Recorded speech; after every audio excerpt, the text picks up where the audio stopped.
So this is what I don't like. I have cooked. Nothing irritates me like waiting for people to come and eat. I do the job of cooking the food. The least you can do is be here when I call you.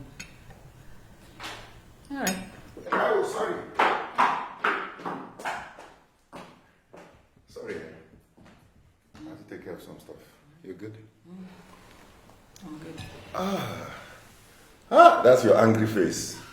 So, Father, we thank you. We bless and receive this with thanksgiving in Jesus' name. You know, one thing that a lot of people don't know is that this girl, Taiwo, she's the best cook I know. Are you still angry? See. You know? So, and these are the things that like jollof rice. You know, I know people still talk about the jollof wars between Nigeria and Ghana. No. Taiwo is the queen of jollof. What's it? Potato salad. Mm-hmm. So these are some of the things he likes eating. I don't get to give him everything at the same time. But for healthy purposes, start with your tomato salad. I like it. You know, things that are. My husband likes things like jollof rice, like fried chicken, like whatever it is you're seeing. Fried chicken, meat, yes. and all that. This girl has been cooking like this for 27 years. She has people helping her, but she still goes out of her way to cook. I love you. Oh. Thank you. So guys, we will talk to you when we finish eating. I cannot multitask.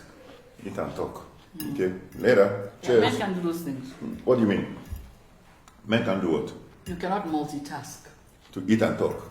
Oh yeah, we're eating and talking. Alright guys, see you. Yeah, how was the food? It was fantastic. It's always fantastic. I told you the girl can cook. It's fantastic. Thank you. And I always thank her after she does it, don't I? Yes, he does. Sometimes he tells me how much he loves me, but you know, love that is connected with food is very questionable. Well, you should be thankful that there is love, whether it's connected with food or anything. When a person says, I love you so much, after eating, Do it's you almost know- like, I love you know- because you feed me. But let me Before say God, this, how let me many say- people are looking for somebody to say I love you, even if it is just for food? Let me say this. So the No, very, no, no, the, no, the no, very no, no. first time that I saw my husband eat, I was scared. Why? Because you were eating rice, we were in university then. You were eating rice and beans, And dodo, plantain. fried plantain, and eggs. No, I And didn't he, have and, eggs. and I he was, had rice, and he was doing this. dodo. You don't remember what you had. I remember. So I hope you can see. He was doing this. Remember what I said? Rice, beans, plantain, and egg. There was like no this. egg. It was See, rice, just watch it. beans, and plantain. He was not chewing. So I was like, hey, is this how you eat? He said, when he does this, every time he did this, he chewed once and swallowed. No, what? So how do you chew rice? Who chews rice? Rice. I'm sure you even chew water. Everybody What chews is- rice. Please. No. Rice is not a liquid. It's a Eh, soup. but you don't chew. Does anybody chew rice? So anyways, suffice to say that in the past 27 years, he now eats slower, so he doesn't do this anymore. And why are you demonstrating that? My own problem is you eat too slow. Yeah. So here I am. We have finished. The Bible says, "Be not slothful with business." We have finished, and then I have to wait. Because my I cook the food. Uh-huh. So it's the least you can do. Siwala. It's the least you can do. All right. But you see, I really appreciate you. Honestly, Yeah. you are amazing. And it's not because of food. I won't tell you when there's no food. Yeah. But when there's food, it is more.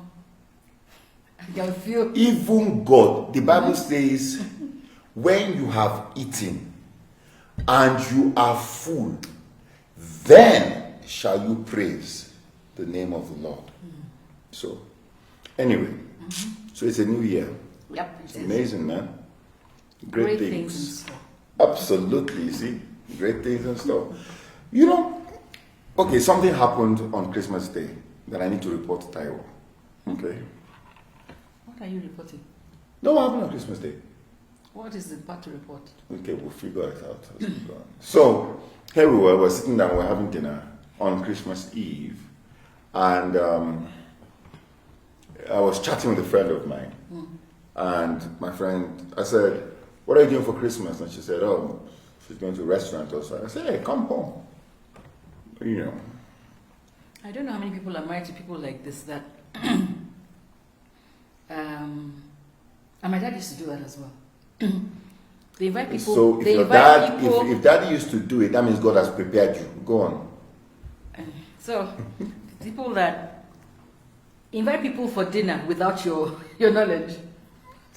Do you understand? Invite people to your house to come and eat without your knowledge, and then he now starts saying. So he talks about something like I say, oh baby, this food is so nice. This is so nice, and he's really hyping me and hyping me. Then he says. Did I mention that so and so is going to come? So I'm like, when? Not for lunch, no, just just for tea. And there have been times when he told me somebody was coming, and I cooked not once, not twice, not thrice, and it was cancelled. And then you say, "Don't worry, we'll eat the food. We love your food." How do you forgive that? Whichever way you win. But the beautiful thing is this: even when I do that. Tao always just believes in me, and Christmas ended up being very, very wonderful. Our friends came, and you know what? They brought so much food. They brought a goat. They brought stuff. So we had stuff, and they brought a chef, and they brought someone to clean. I mean, I have nice friends. Let me tell you the lesson that I learned from that. But I have nice friends, yeah. No. Your friends are nice. Yeah. Okay, good. But the lesson I learned was that my plan for Christmas Day was that it was just going to be us, the family. We were expecting somebody else, but it was just going to be them as well. So we're just expecting. It was just just us in the house, with 2 people. I wasn't expecting a crowd. My plan was that on Christmas Day I will do nothing. I'll just sit and eat and enjoy myself. So when he said. His friend was coming.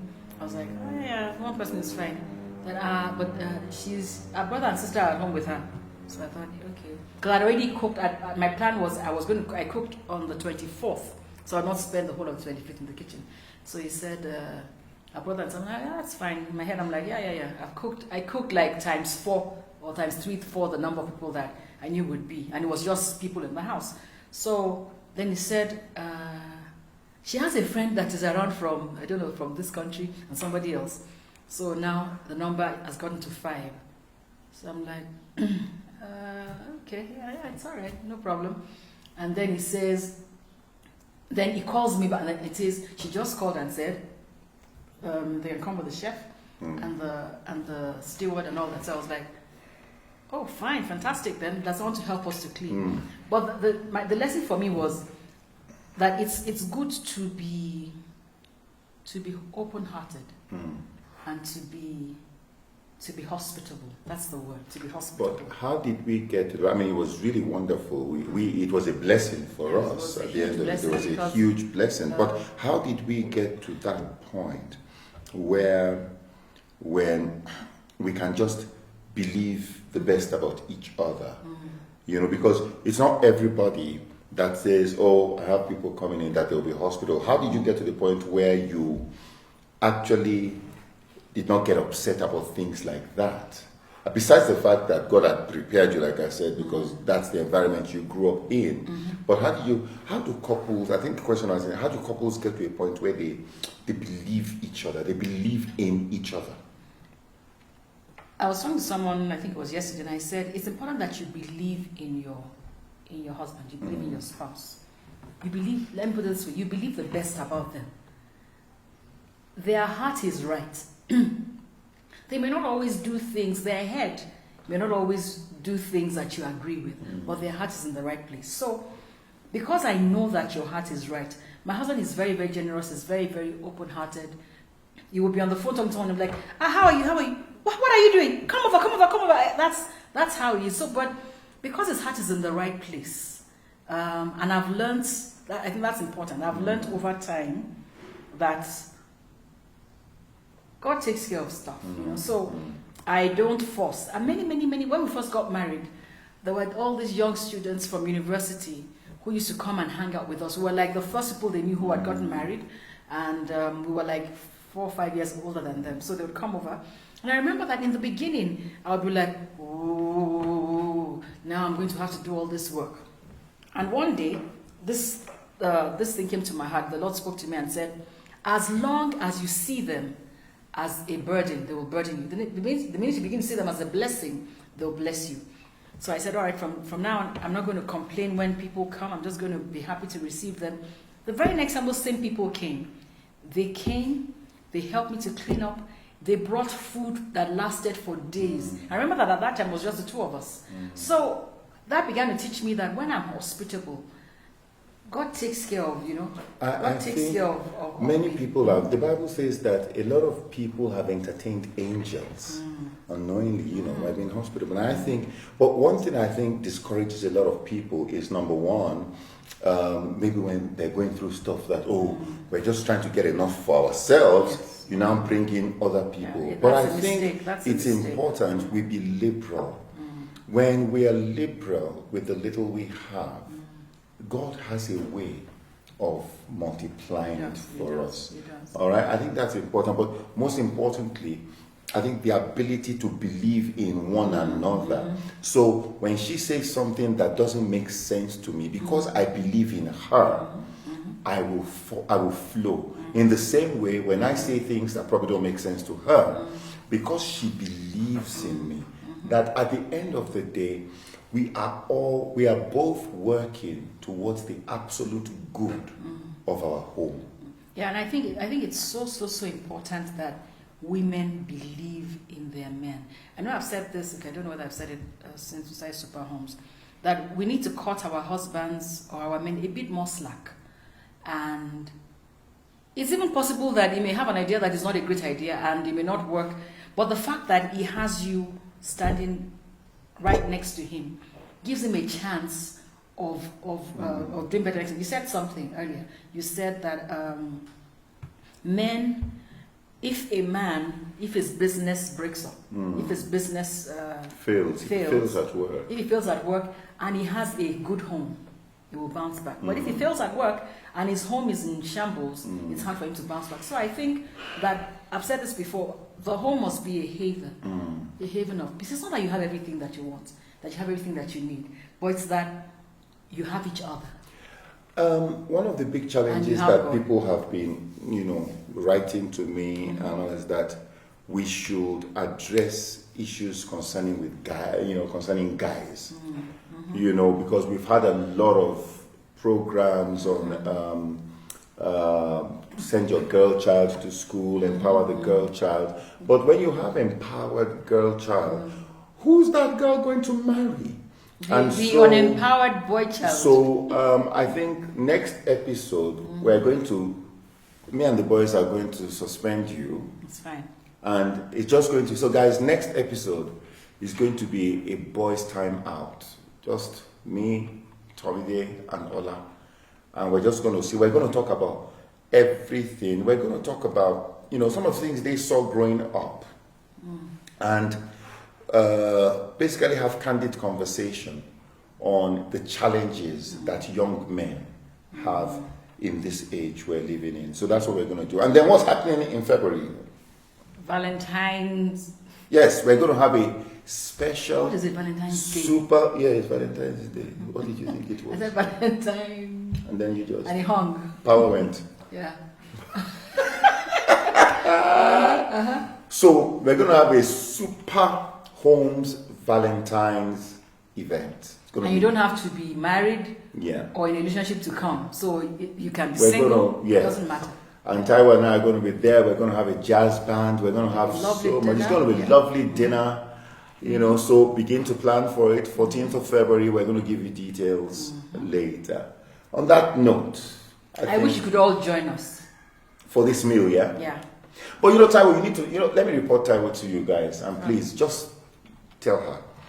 Taiwo used to have a cooking class where people would come and she would teach them different things. I am sure there are people who would want to learn how to make jollof rice, the proper one, not the colored rice. Let me know. Sometimes. Let me know. You know the good thing about when she has her cooking class? I have it at home, and my husband is always like, "Yeah, we must have these classes more," because we can't finish all the food. So after the people in the class have gone, taking their food and gone, he now sits and really eats the food. It's not just so me, that's it's one me of the and your reasons. Remember boys. what I said, that this love that is food All right, empowered. cut. You know, she's the one that normally says cut. I'm saying cut. This love. Cut. So The show is over. So it's because of the food that he wants me to have cooking classes. You know, But you're really, just making me he look like an wants Abulonjeku. What is Abulonjeku? someone that can glutton. die because of food. In front of everybody. In front of the whole world. Okay, cut. Guys, mwah, love you. See you next time. Yeah, see you next time.